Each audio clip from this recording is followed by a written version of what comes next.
Стоп за укинување на печатените учебници, стоп за укинување на историјата како предмет. Законот генерира нови проблеми во образованието. Се само дел од пораките што беа упатени од вчерашниот протест против најавените образовни реформи, пред се дигитализацијата до надлежното министерство. Од граѓанската иницијатива Учебници и настава мора да има посочуваа дека дефинирале 8 приоритети без кои нема да прифатат било какви понатамошни постапки околу примената на концептот за образование.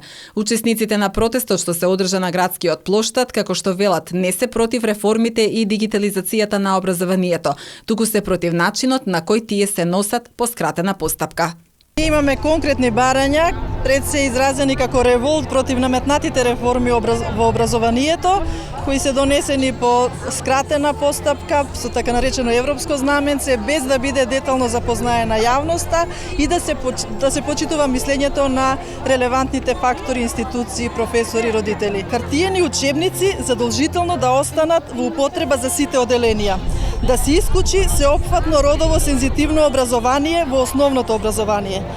Етика на религиите да остане изборен предмет. Да не се спојуваат два или повеќе предмети во еден. Да нема кратење на фондот на часови по одредени предмети. Да се создадат соодветни услови за инклузија на децата со посебни потреби.